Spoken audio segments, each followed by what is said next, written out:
Welcome back to the Divine Miracles channel. India's rich history is replete with captivating tales of thriving civilizations, religions, and cultures that date back to the Paleolithic age. As one of the oldest known civilizations, India has played a significant role on the global stage for centuries, and its influence persists even today. While it is impossible to encapsulate the entirety of India's history in a single video, it remains a compelling subject worthy of exploration. Evidence such as cave paintings and stone tools suggests that the earliest signs of human activity in India can be traced back to a period between 400,000 and 200,000 BC. Unfortunately, detailed information about the civilizations that inhabited the region during that time is scarce. However, we do know that the Harappan people were one of the earliest sophisticated societies in India, existing around the first few thousand years BC.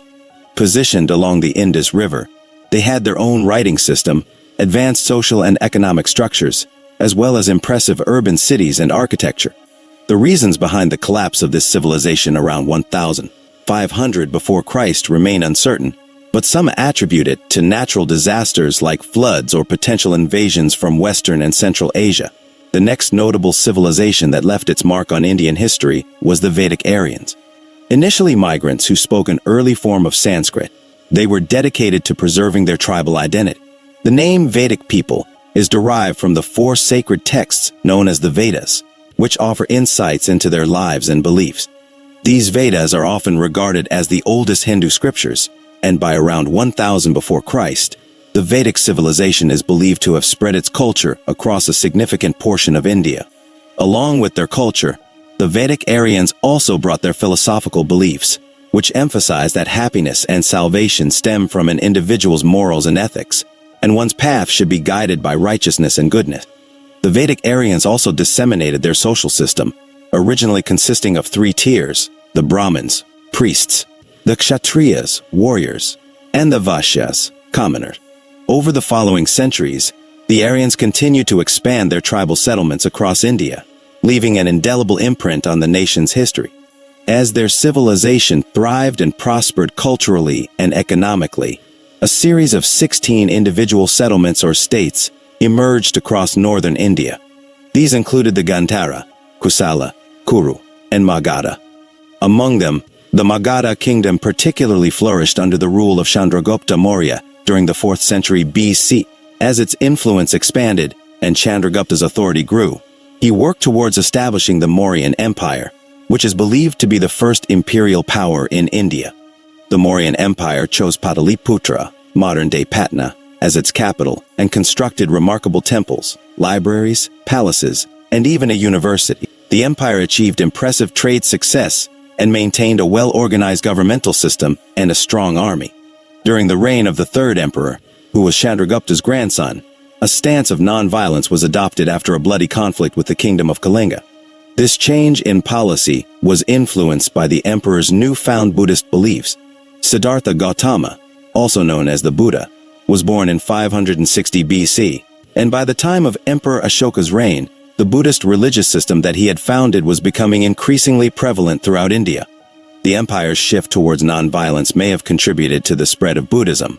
However, despite its achievements, the Mauryan Empire eventually dissolved in the 2nd century BC, following the assassination of the last Mauryan ruler Brihadratha by his commander-in-chief.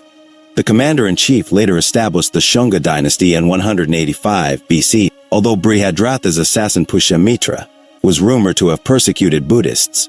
Buddhism did not seem to decline during his rise to power. Under Pushyamitra's reign, his kingdom maintained control over various provinces and defended against other powers attempting to expand their territories. After the death of Pushyamitra, the Shunga dynasty's importance seemed to diminish, and their control was short-lived. During this period, India was subject to various settlements and invading powers. One notable kingdom was the Kushana kingdom, known for its extensive trade involvement with the Chinese, Persian, and Roman empires through the Silk Road. In the 1st century AD, one of the Kushana rulers, Kanishka, converted to Buddhism and played a role in furthering the religion across the region. In 75 AD, the Kushana kingdom marked a new era known as the Shaka era. In the south, other powers such as the Satavahana, Chera, Chola, and Pandya kingdoms rose and fell, engaging in battles for supremacy. During this period and throughout the classical age, the Gupta Empire emerged as the dominant power in northern India. Under their authority, the majority of the region was united, marking what is often referred to as northern India's golden age. The reign of the Gupta Empire is renowned for its establishment of law and order, as well as cultural flourishing. While the rulers of the empire engaged in military expeditions, they also sought to expand their territory through peaceful means, such as martial alliances, in addition to military action. Despite the Gupta Empire's extensive success over the centuries, it eventually entered a phase of decline between the 5th and 6th centuries. Invading Huns from Central Asia started annexing and taking over the once dominant empire's lands. During this time, Buddhism and the precursor to Hinduism thrived, but local and invading authorities continued to engage in conflicts for territorial control and dominance in the following centuries. The arrival of Islam marked the next significant upheaval in Indian civilization. Muslim invaders began sending missions to India in the century following the death of the Prophet Muhammad. A series of Muslim sultans led expeditions into India, claiming territories such as Sindh, Multan, and Samnath. These incursions led to the defeat of native kingdoms and the destruction of Hindu temples along the way. The Rajputs emerged as determined defenders against the Sultan invaders, but they were ultimately defeated in 1192 by Muhammad Ghori and his forces. As Islam made its way into India, other religions such as Buddhism began to decline by the early 13th century. This marked the era of the Delhi Sultanate's dominion. The first dynasty within the Delhi Sultanate was established by Qutbuddin Aibak. The slave dynasty controlled the Sultanate until around 1290 when the Khilji dynasty took over. The Khilji dynasty held the throne for less than a century before the Tughlaq dynasty seized power in 1320. Although the Tughlaq dynasty technically retained power until 1412, their rule was complicated by the incursion led by Timur in 1398. Delhi was weakened as a result. The Sayyid dynasty replaced the Tughlaqs in 1414, but their reign lasted for approximately 37 years and was marked by rebellion and discord. Subsequently, the Lodi dynasty ascended to power. However, the Lodi dynasty met its end with the death of Ibrahim Lodi, the then current ruler, who was killed in battle at Panipat by the army of Kabul's leader Babur. In 1526, Ibrahim's death marked the final demise of the Delhi Sultanate as a whole. After the Lodi dynasty was removed from power, the Mughal dynasty was established, which went on to become one of the most significant dynasties in history. This Turkic-Mongol imperial power ruled over a vast portion of India for more than 2 centuries, bringing about significant cultural growth and architectural achievements, including the construction of the magnificent Taj Mahal. However, the Mughal Empire began to decline around the beginning of the 18th century. Revolts and uprisings shook the foundations of their widespread authority, and they faced threats from the Marathas and the British. The British East India Company had already been present in the region for some time, but tensions with the British escalated shortly after the fall of the Mughals. By 1857, India was increasingly under the control of the East India Company, and this was met with resistance from the locals.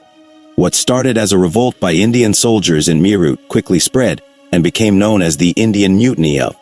This rebellion later came to be known as the First War Indian Independence. Although the British were able to suppress the revolt after a few months, its impacts were long-lasting. In response to the mutiny, on November 1, 1858, Queen Victoria of Britain declared that India would be ruled in the name of the British Crown.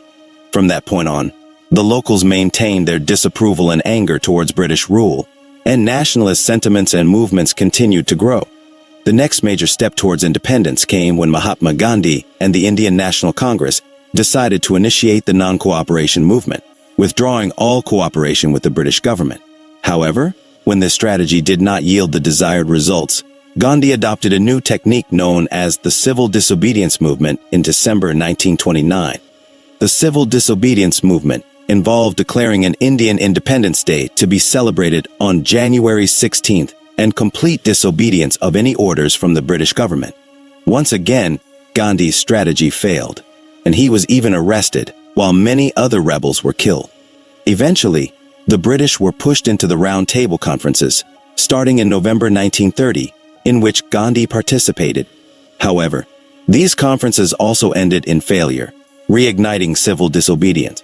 Gandhi's next attempt, the Quit India movement, did not make significant progress either.